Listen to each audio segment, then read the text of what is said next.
अपराधियों के प्रति उनकी संवेदना थी।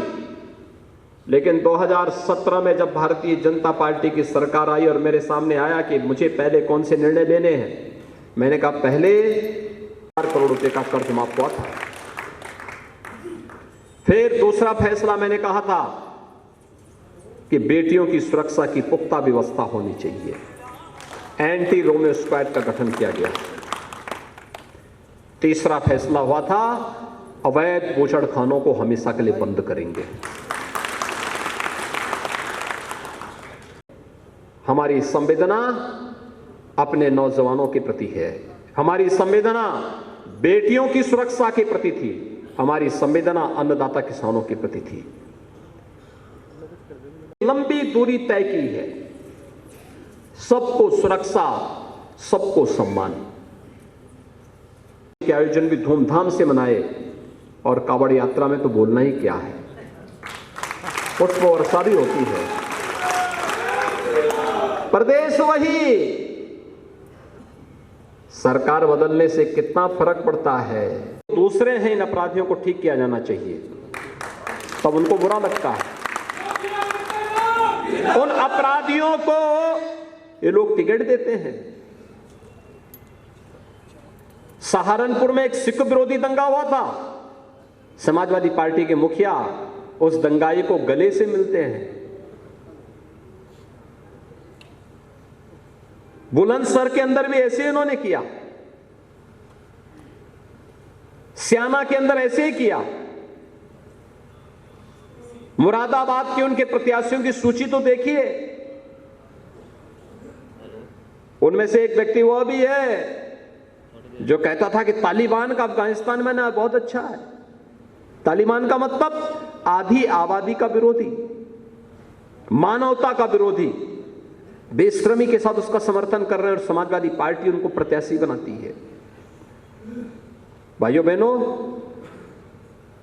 इनकी कोई विकास की सोच नहीं है, ये विकास कर भी नहीं सकते हैं। विकास उनका एजेंडा ही नहीं था। उनका एजेंडा तो एक सुनिश्चित योजना के अंतर्गत था और वह एजेंडा था लूट खसोट का, भ्रष्टाचार का, अराजकता का, गुंडागिर्दी का, दंगों का। यही तो करते रहे 5 साल तक। 4 बार समाजवादी पार्टी को प्रदेश के अंदर सत्ता में आने का अवसर प्राप्त हुआ था और 12 से 17 के बीच में तो इन लोगों ने जो किया, मुझे लगता है कि कोई भी स्वाभिमानी समाज, कोई जगह खाली थी क्या? हर जगह तो रोज दंगे होते थे, रोज होते थे। विकास ठप पड़ा था, अराजकता चरम पर थी। आज तो शांति है, आज तो दंगे नहीं हो रहे हैं, आज तो अराजकता नहीं है, आज तो किसानों को रहनी चाहिए। अगर आपको लगता है कि बेरोजगार नौजवानों के लिए रोजगार के अवसर इसी प्रकार से सुलभ होते रहे बिना भेदभाव के, हर क्षेत्र, हर जनपद, हर गांव के नौजवानों को नौकरी के अवसर मिलने चाहिए, अगर आपको लगता है कि अन्नदाता किसानों का सम्मान इसी प्रकार से बढ़ता रहे, अगर आपको लगता है कि धामों के पुनरुद्धार का कार्यक्रम इसी प्रकार से होता रहे,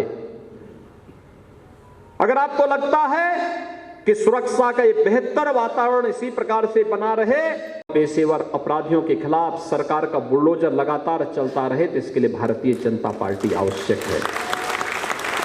और इसी के लिए आप सबका आह्वान करने के लिए आज मैं आया हूं। यहां से हम लोगों ने बड़ौद से केपी मलिक को अपना प्रत्याशी बनाकर के आपके बीच में उतारा है। वे एक योग्य जनप्रतिनिधि के रूप में यहां की आवाज को सरकार के पास लगातार पहुंचाते रहे हैं। सांसद और विधायक मिलकर के विकास के प्रति लगातार कार्य करते रहे, इसलिए पार्टी ने उन्हें एक बार फिर से यहां से अवसर दिया है और उनका पूरे बागपत का पूरा सम्मान भारतीय जनता पार्टी रखेगी।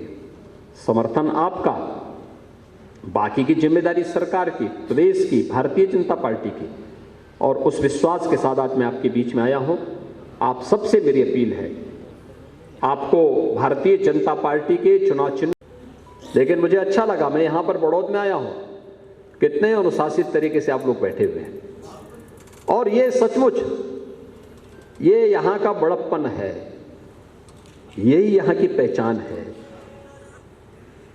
ये यहां की गौरवशाली परंपरा का प्रतीक भी है। मैं एक बार फिर से आप सबका अभिनंदन करता हूं और आप सबसे आह्वान करूंगा, भारतीय जनता पार्टी के प्रत्याशी को कोरोना कालखंड में बड़ी सभाएं नहीं हो पा रही है, हो सकता है कि 31 के बाद कुछ या और भी सोशल मीडिया प्लेटफॉर्म के किसी भी उसके माध्यम से आप जरूर संदेश भेजिएगा कि भारतीय जनता पार्टी क्यों आवश्यक है। और भाइयों बहनों, उसी विश्वास के साथ आज मैं यहां पर आया हूं, आप सबका समर्थन और सहयोग प्राप्त करने के लिए। आप सभी केपी मलिक जी के समर्थन में सभी लोग अपना समर्थन देंगे, आशीर्वाद देंगे। दोनों हाथ उठा करके फिर मेरे साथ बोलेंगे, दोनों हाथ उठा करके कि भारत माता की, भारत माता की, वंदे